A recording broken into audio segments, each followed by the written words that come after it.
Hello everyone, আসসালামু আলাইকুম। আশা করি আল্লাহর রহমতে ভালো আছেন এবং নিরাপদে আছেন। আপনারা দেখছেন সোহাগ বিডি টিপস ইউটিউব চ্যানেল, আর আমি সোহাগ আছি আপনাদের সাথে। ভিউয়ার্স, আজকে আমি আপনাদের এই ভিডিওতে দেখাবো যে আপনাদের ফোন যদি অতিরিক্ত গরম হয়ে যায় আপনারা কি করবেন। তো এইটা নিয়ে আমি অনেক কমেন্ট পাই, ঠিক আছে। মানে এত প্রচুর পরিমাণে কমেন্ট আসতেছে যে আমার ফোনটা অনেক গরম হয়ে যায়, ভিডিও দেখলে গরম হয়, গেম খেললে গরম হয়, এটা সলিউশন কি? সবাই শুধু এই কমেন্টেই করতেছে। তো এটা নিয়ে আমি আইফোনের একটা ভিডিও বানাইছি, আইফোন অতিরিক্ত গরম হয়, তো কী কারণে গরম হয়, কী সেটিংসগুলো অফ করে দিতে হবে, অন করতে হবে, সেইটা নিয়ে আমি একটা ভিডিও বানাইছি। ওটা আমি আই বাটনে দিয়ে দেবো, ওখান থেকে আপনারা ভিডিওটি দেখে আসবেন, ঠিক আছে। তো এখন আজকে যে ভিডিওটা দেখাবো, অ্যান্ড্রয়েড ফোন যদি গরম হয়ে যায় সেক্ষেত্রে আপনাদের করণীয় কী। সেক্ষেত্রে আপনারা 3টা সেটিংস আপনারা অফ করে রাখবেন। শর্টকাটে একটা ভিডিও দেখাচ্ছি, 3টা সেটিংস অফ করে রাখলে আশা করি আপনার অ্যান্ড্রয়েড ফোন আর কখনো গরম হবে না। তো কথা বাড়াবো না, চলে যাবো মূল ভিডিওতে।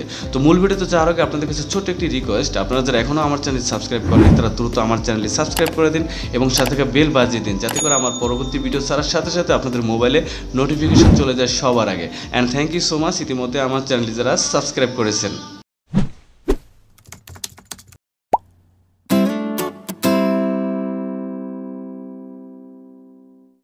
Welcome back. এখন আমি সরাসরি আপনাদের স্ক্রিনে গিয়ে দেখাচ্ছি যে এই 3টি সেটিংস আপনারা অফ করে রাখলে আপনাদের ফোন আর কখনো গরম হবে না। Welcome to my mobile screen. তো ভিউয়ার্স, আমি আমার ফোনের স্ক্রিনে চলে আসলাম। এখন আমি আপনাদের 3টি সেটিংস দেখিয়ে দেবো যে 3টি সেটিংস অফ করে রাখলে আপনার ফোন আর কখনোই গরম হবে না। তো তার জন্য আপনারা এখান থেকে সর্বপ্রথম যে সেটিংসটা আমি দেখাবো, সেই সেটিংসটার জন্য আপনারা এখান থেকে চলে যাবেন গুগল প্লে স্টোরে। তো আমি এখান থেকে গুগল প্লে স্টোরে ওপেন করে দিলাম। তো ওপেন করার পরে এখান থেকে আপনি চলে যাবেন, উপরের দিকে লোগো পাবেন, অ্যাকাউন্টের লোগো আছে, এই লোগোর পরে একটা ক্লিক করে দেবেন। তো আমি এখান থেকে এই লোগোর পরে একটা ক্লিক করে দিলাম। তো লোগোর পরে ক্লিক করার পরে এরকম একটা ইন্টারফেস চলে আসবে। দেন আসার পর আপনারা এখান থেকে নিচে দেখতে পাবেন সেটিংস, এই সেটিংসের পরে একটা ক্লিক করে দেবেন। তো সেটিংসের পরে ক্লিক করার পরে এখানে আরেকটা অপশন দেখতে পারবেন, সেটা হলো নেটওয়ার্ক প্রিফারেন্স। এখানে একটা ক্লিক করে দেবেন।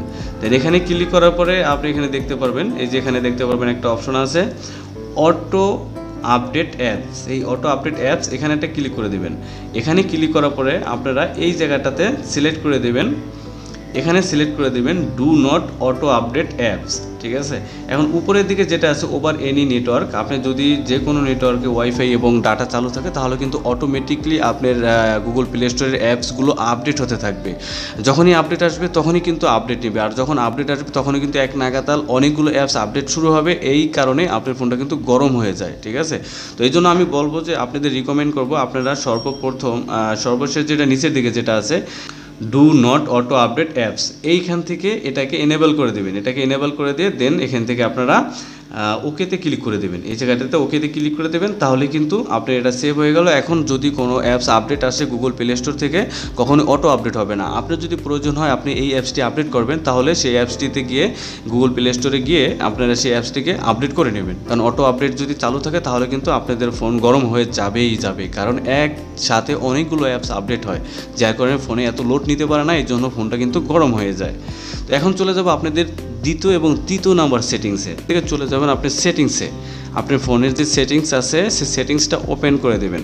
ওপেন করার পরে এখানে সার্চ বক্স পাবেন, এখানে সার্চ করে দেবেন হলো স্ক্যানিং, স্ক্যানিং লিখে সার্চ করে দেবেন। স্ক্যানিং লিখে সার্চ করার পর আপনার সামনে এরকম অপশন চলে আসবে।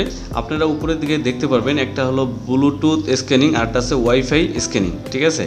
এই যে দুটো অপশন দেখতে পাচ্ছেন না, এখন যদি আপনারা উপরেরটায় ক্লিক করে দেন ব্লুটুথ স্ক্যানিং, এখানে ক্লিক করার পর দেখতে পারবেন যে এখানে দুটো অপশনই কিন্তু আমার অফ করা আছে, ঠিক আছে, অন করা আছে, সরি।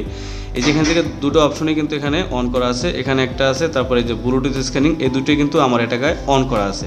এখন এই দুটোকে আমার অফ করে দিতে হবে, ঠিক আছে, কারণ এটা যদি আপনাদের অন করা থাকে তাহলে এটা স্ক্যানিং হতে থাকবে। যেখানেই যাবেন সেখানেই আপনার ওয়াইফাই যদি কানেকশন করা থাকে, অন করা থাকে, তাহলে কি হবে, আপনার যেখানে যাবেন, যে নেটওয়ার্কে যাবেন, যে ওয়াইফাইতে যাবেন, সেই ওয়াইফাই কিন্তু এটাকে স্ক্যানিং করতে থাকবে, যে কোন ওয়াইফাইতে কানেক্ট আছে, কোন ওয়াইফাইতে কিন্তু স্ক্যানিং হবে, যার কারণে কিন্তু এটা গরম হয়ে যায় আপনার ফোনটা। এবং ব্লুটুথ সেই সেমভাবে ব্লুটুথ স্ক্যানিং যদি অন করা থাকে তাহলে আপনার ব্লুটুথ ডিভাইসে কিন্তু সার্চ করতে থাকে যে কোন ডিভাইসটা অন আছে, কানেক্ট হবে, কি হবে, এরকম।